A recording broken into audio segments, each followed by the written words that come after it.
বড় মা হতে পারছি না, তাই অনেকে আমাকে অনেক আমলের পাশাপাশি তাবিজ ব্যবহার করতে বলছেন, অনেকে কটু কথাও বলেন, কিন্তু আমি খুবই সন্দিহান গুনাহের ব্যাপারে। দয়া করে সঠিক তথ্য দিয়ে সহযোগিতা করবেন। বোনফার জানা প্রশ্ন করেছেন, দেখুন, যে সমস্ত বোনের বাচ্চা হয় না, আমাদের সমাজে এক শ্রেণীর কুলাঙ্গার, এক শ্রেণীর খারাপ মানুষ আছে যারা ওই মেয়েদেরকে নিয়ে কটু কথা বলে, আছে না নাই? গ্রামাঞ্চলে বিশেষ করে অনেকে আছেন এই সমস্ত বোনদেরকে খোঁচা মেরে কথা বলেন। সন্তান হওয়া না হওয়া এটা কি পৃথিবীতে কোনো মানুষের হাতে? কোনো মানুষের হাতে? সন্তান দেওয়া বা না দেওয়ার মালিক কে? আল্লাহ তাআলা কোরআন কারীমে পরিষ্কার ভাবে বলেছেন যে আল্লাহ রাব্বুল আলামিন ইয়াহাবু লিমান ইয়াশাউ ইনাসা ওয়া ইয়াহাবু লিমান ইয়াশাউ যুকুর আয়ুযাওয়িজুহুম যুকরান ওয়া ইনাসা। আল্লাহ তাআলা যাকে ইচ্ছা তাকে কন্যা দেন, তাকে যাকে ইচ্ছা তাকে ছেলে দেন। কাউকে আল্লাহ তাআলা দুইটাই দেন, কাউকে আল্লাহ কিছুই দেন না। এটা সম্পূর্ণ আল্লাহর ইখতিয়ার। অতএব এই কারণে যদি কোনো মেয়েকে বা কোনো ছেলেকে কেউ দোষারোপ করে, সে আল্লাহর কাছে কবিরা গুনাহে লিপ্ত আসামি। যদি সে মুখে দাঁড়িয়ে থাকে, সে যদি হাজী সাহেব থাকে, সে যদি মসজিদের সভাপতি সেক্রেটারি হয়, সে যদি আলেম ইমাম সাহেব হয়, তারপরে সে আল্লাহর কাছে অপরাধী এবং ক্রিমিনাল, বিকজ সে একজন নির্দোষ মানুষকে সে দোষ দেওয়ার চেষ্টা করেছে। এজন্য খবরদার, সন্তান হয় না, সব ছেলে হয় অথবা সব মেয়ে হয়, এজন্য মেয়েদেরকে অথবা ছেলেদেরকে কাউকে কোনো দোষ দেওয়া যাবে না। এটা সম্পূর্ণ আল্লাহর ফয়সালা। এর পাশাপাশি বোন যদি জানতে চেয়েছেন যে সন্তান না হওয়ার জন্য আপনাকে বিভিন্ন আমলের কথা বলেন, বিভিন্ন আমল আপনি করতে পারেন। কোরআন কারীমে বিভিন্ন আয়াত আছে, যে আয়াতগুলো আমল করার মাধ্যমে, পাঠ করার মাধ্যমে, সেগুলো পড়ে পানিতে ফু দিয়ে খাওয়ার মাধ্যমে বিভিন্নভাবে সন্তান আল্লাহ তাআলা দান করেছেন। বিশেষ করে আমি আপনাকে কোরআনের আমলের কথা বলতে চাই। আপনারা জানেন আল্লাহ নবী ইব্রাহিম আলাইহিস সালাম, তাকে আল্লাহ তাআলা বার্ধক্যে সন্তান দিয়েছেন, বৃদ্ধ বয়সে সন্তান দিয়েছেন। আল্লাহর আরেক নবী জাকারিয়া আলাইহিস সালামকে আল্লাহ তাআলা বৃদ্ধ বয়সে সন্তান দিয়েছেন, যে বয়সে সন্তানের আশাই তারা ছেড়ে দিয়েছিলেন, নিরাশ হয়ে গেছেন যে বয়সে সন্তান হবে না। ঠিক তখন আল্লাহ তাআলা অলৌকিকভাবে সন্তান দিয়েছেন। তারা আল্লাহর কাছে সন্তান চেয়ে দোয়া করেছেন। সেই দোয়াগুলো আপনিও করতে পারেন, স্বামী স্ত্রী উভয় নিয়মিত করতে পারেন। তার ভিতরে একটা দোয়া হলো রব্বি হাবলি মিনাস সলিহিন, আল্লাহ আপনি আমাকে নেক সন্তান দান করেন। এই দোয়া বেশি বেশি পাঠ করবেন। এমনকি যাদের সন্তান আছে, আবারও সন্তান হবে সে আশা রাখেন, আপনি আল্লাহর কাছে দোয়া করবেন রব্বি হাবলি মিনাস সলিহিন। আমার সাথে বলেন সবাই, রব্বি হাবলি মিনাস সলিহিন। এর অর্থ হলো, হে আল্লাহ আপনি আমাকে নেক সন্তান দান করেন। মনে রাখবেন, আপনার ছেলে মেয়ে, আপনার সন্তান সন্ততি যদি নেক হয়, আল্লাহ ভীরু হয়, তাদের মধ্যে যদি আল্লাহর ভয় থাকে, তাহলে সেক্ষেত্রে এই সন্তান আপনার জন্য সবচেয়ে বেশি উপভোগ্য হবে, আপনার দুনিয়ার জীবনকে জান্নাতে পরিণত করবে, আখিরাত তো আছেই। এই জন্য নেক সন্তান আল্লাহর কাছে সবসময় কামনা করবেন। সন্তান যদি অমানুষ হয়, এর চাইতে বড় দুর্ভাগ্যের আর কিছু হতে। আমি জাপানে গিয়েছি, সেখানে দেখেছি, এখানকার কালচারও আপনারা আমার চাইতে আরো ভালো জানেন। অনেকেই আছেন একটা কুকুর সাথে নিয়ে তাদের দিন যাপন করে, আছে না নাই? আপনাদের চোখের মধ্যে পড়ে কি পড়ে না? বৃদ্ধ বয়সে একজন মানুষ একটা কুকুরের বাচ্চা, কুকুরের একটা ছানাকে নিয়ে তার দিন রাত সে পার করে দেয়, তার সবকিছু সে শেষ করে দেয় শুধু একটা কুকুরের বাচ্চাকে সাথে নিয়ে। এই জিনিসটা কি আমাদের জন্য খুব কাঙ্ক্ষিত না অনাকাঙ্ক্ষিত বলেন তো? এটা কি কাঙ্ক্ষিত? এরা কেন এরকম করে? কারণ ওই যে সন্তান সন্ততি নাতিপুতি তাদেরকে হাতের কাছে পায় না। মানুষ আদর করতে পারলে কেউ তো আর পশু আদর করে থাকতো না, ভাইরা আমার।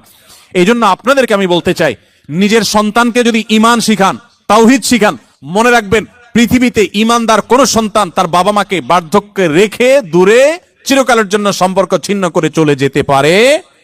আপনারা দেখেছেন, অনেকে গত কদিন আগে নিউজ হয়েছে আমাদের দেশে, মূলধারা মিডিয়াগুলোতে উঠে এসেছে যে জাপানে অল্প সময়ের ব্যবধানে হাজার হাজার মানুষ পাওয়া গেছে যারা বাসায় মরে পচে, অনেকে আছেন যে কয়েক মাস পর জানা গেছে যে লোকটা মারা গেছেন। তারপর পুলিশ গিয়ে দরজা ভেঙে তাদেরকে লাশ উদ্ধার করেছেন, কারণ তারা একাকী থাকতেন, কেউ সাথে থাকতো না। এর চাইতে বড় বেদনার, এর চাইতে বড় যন্ত্রণার, এর চাইতে বড় কষ্টের আর কি হতে পারে যে বার্ধক্যে এসে তারা কোনো মানুষ পাবে না। আপনি যদি চান যে আপনার সন্তান সন্ততি মৃত্যুর আগ পর্যন্ত আপনার পাশে থাকবে, আপনাকে আগলে রাখবে, আপনাকে স্নেহ মমতা দিবে, ভালোবাসা দিবে, তাহলে মনে রাখবেন একমাত্র পথ তাদেরকে মুসলমান বানানো, আল্লাহ ভীরু বানানো। আপনি যদি তাদেরকে বিজ্ঞানী বানান, সায়েন্টিস্ট বানান, আপনি তাদেরকে শিক্ষিত বানান, বড় ব্যবসায়ী বানান, বড় পদাধিকারী বানান, কিন্তু ঈমান শিখান নাই, তাওহীদ শিখান নাই, তাকওয়া শিখান নাই, ইসলাম শিখান নাই, আমি শপথ করে বলতে পারি আপনার এই সন্তান আপনার বিপদের কারণ হওয়ার সমূহ সম্ভাবনা আছে। এই জন্য সন্তান নেক হোক আমরা সবাই চাই কি চাই না বলেন? তাহলে দোয়া করতে হবে। যে বোন চেয়েছেন তার জন্য এবং অন্য সবার জন্য বলছি, রব্বি হাবলি মিনাস সলিহিন, বেশি বেশি করে পাঠ করবেন। আরেকটা দোয়া হলো রব্বি লা তাদারনি ফারদা ওয়া আনতা খায়রুল ওয়ারিসিন। বিশেষ করে যাদের সন্তান হয় না তারা এই দোয়াটা বেশি বেশি পাঠ করবেন, রব্বি লা তাদারনি ফারদা, হে আল্লাহ আমাকে একা আপনি রেখে দিবেন না, ওয়া আনতা খায়রুল ওয়ারিসিন, আপনি সর্বোত্তম ওয়ারিস, তারপরও আপনি আমাকে নেক সন্তান দান করুন। এই দোয়ার মধ্যে সেটি চাওয়া হয়েছে। অতএব রব্বি লা তাযারনি ফারদা ওয়া আনতা খায়রুল ওয়ারিসিন, এই দোয়া পাঠ করবেন ইনশাআল্লাহ তাআলা।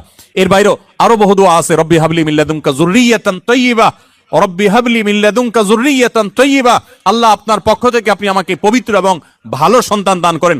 ইন্নাকা সামিউদ দুআ, আপনি দোয়া শ্রবণকারী। আমি আমার জীবনে বুঝজ্ঞান হইছে থেকে নিয়ে একটি দোয়া ছাড়ি নাই। রব্বানা হাব লানা মিন আজওয়াজিনা ওয়া যুররিয়াতিনা কুররাতা আয়ুন ওয়াজআলনা লিল মুত্তাকিনা ইমামা। সূরা ফুরকান আয়াত নম্বর 74 আয়াত নম্বর, সূরার নাম হলো সূরা আল ফুরকান।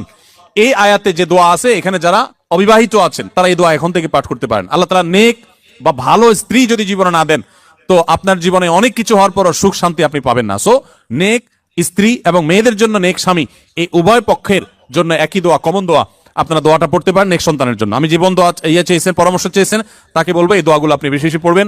সূরা ফুরকানের 74 নম্বর আয়াত, এর বাইরে আরো 3টা দোয়া বলেছি। রব্বি হাবলি মিনাস সলিহিন, রব্বি লা তাযারনি ফারদা ওয়া আনতা খায়রুল ওয়ারিসিন, রব্বি হাবলি মিন লাদুনকা যুররিয়াতান তাইয়্যিবা ইন্নাকা সামিউদ দুআ। এই 4টি দোয়া নিয়মিত পড়বেন, ইনশাআল্লাহ সন্তানহীনতার কষ্ট দূর হবে। এরপরে যদি আল্লাহ না দেন, তো মনে রাখবেন আল্লাহ তাআলা যা দিয়েছেন এর মধ্যে আপনার কল্যাণ আছে। সন্তান হয়েছে কিন্তু অমানুষ হয়েছে, খারাপ হয়েছে, অসুস্থ হয়েছে, বিকলাঙ্গ হয়েছে, তার চাইতে আল্লাহ তাআলা না দেওয়াটা আপনার জন্য কখনোই ক্ষতিকর নয়। এজন্য আল্লাহর ফয়সালায় সন্তুষ্ট থাকবেন। তবে তাবিজের যে ব্যবহার, এটি সুন্নাহর খেলাফ। নবী করিম সাল্লাল্লাহু আলাইহি সাল্লাম কখনো তাবিজ দেননি, ব্যবহার করেননি।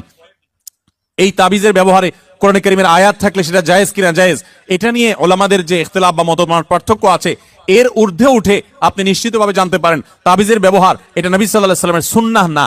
বিধায় কোরআন এবং সুন্নাহ বর্ণিত দোয়া, আয়াত এগুলো পড়ে পড়ে ফু দিবেন এবং আমল করবেন ইনশাআল্লাহ।